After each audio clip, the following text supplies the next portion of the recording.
Olá galera, tudo bem? Estamos de volta aqui no canal do Curso Gauss, agora para trabalhar com radiciação. A radiciação é a operação contrária da potenciação. Potenciação a gente já estudou, nós vimos as definições e propriedades, ok? Vamos para a radiciação? Então tá aqui, isto aqui é a operação de radiciação. Isto aqui é o símbolo do radical, ok? Esse desenhozinho aqui é o símbolo do radical.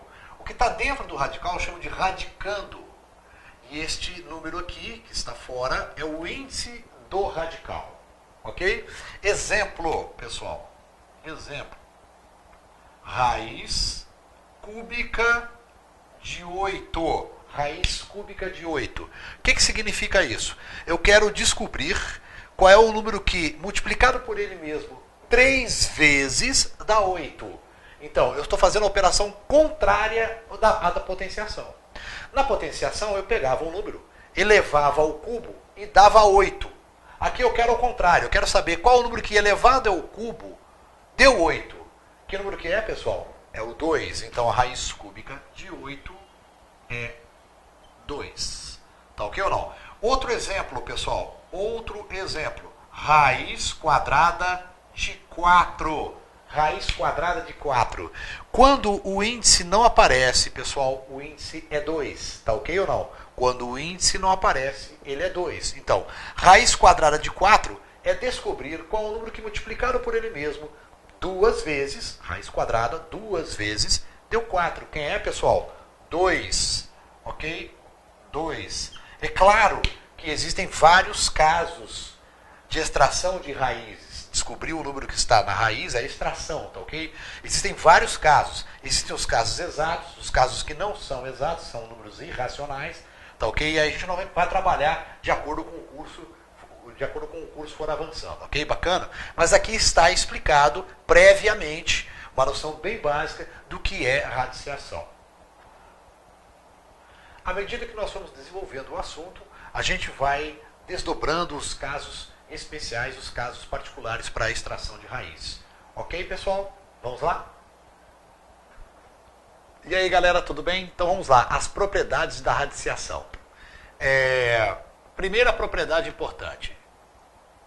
Se eu tiver um produto de 2 radicais com o mesmo índice, olha só, 2 radicais com o mesmo índice, ok? Eu posso manter tudo no mesmo radical, de mesmo índice, e multiplicar os radicandos. A vezes B. Tá ok? Exemplo. Suponha que eu tenho raiz cúbica de 2 vezes raiz cúbica de 3. Os índices são iguais dos meus radicais, ok?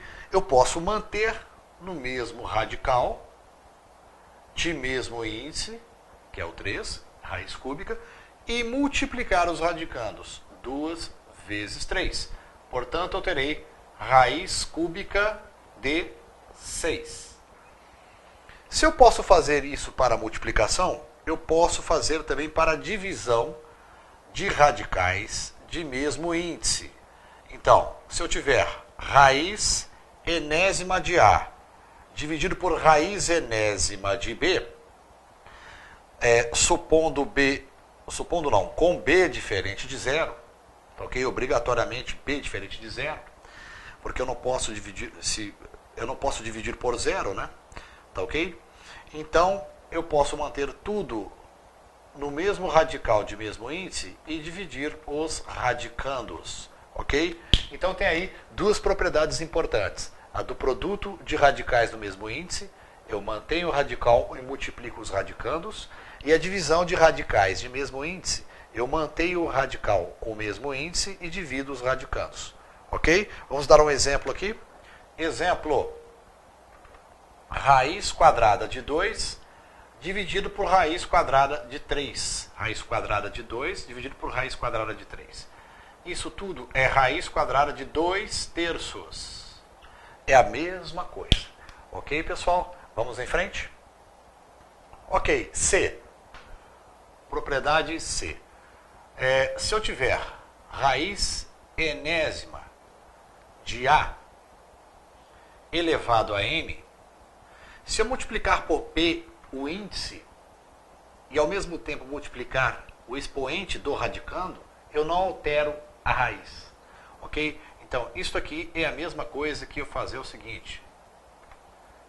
N multiplicado por P e A elevado a M multiplicado por P.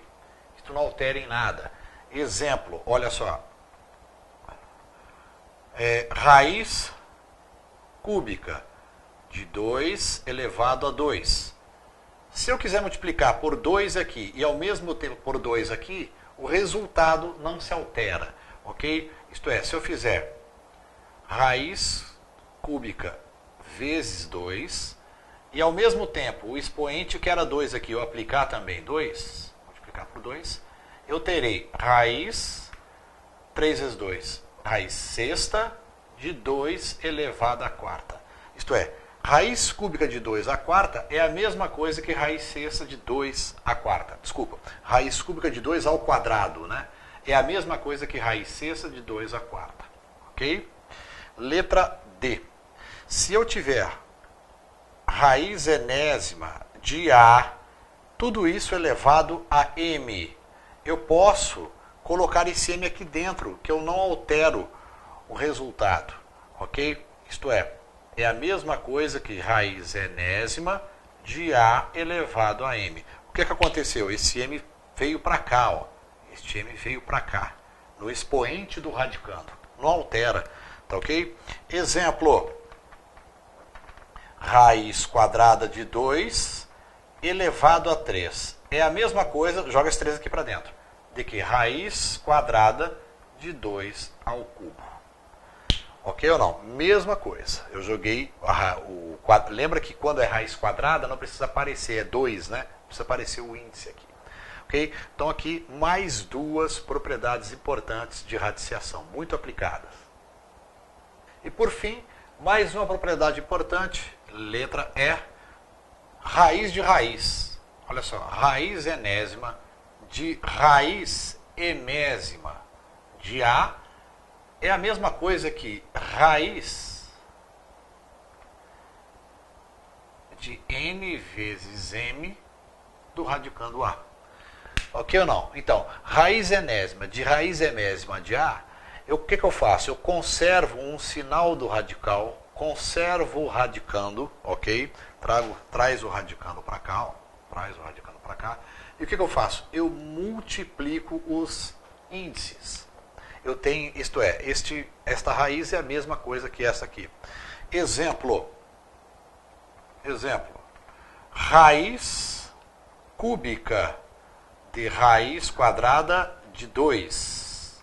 O que eu posso fazer? Manter o mesmo radical e multiplicar os índices. 3 vezes 2. Ó. 3 vezes 2. E mantém o radicando, que é o 2. Isso é a mesma coisa que raiz sexta de 2. Raiz sexta de 2. Ok? Bacana? Ok, pessoal, agora lembra só do seguinte. Se este N aqui, ó, da raiz, olha só, presta atenção. N e A. Tá ok? Se o N for par, for um número par, tá ok? Para existir a raiz, o A tem que ser maior ou igual a 0.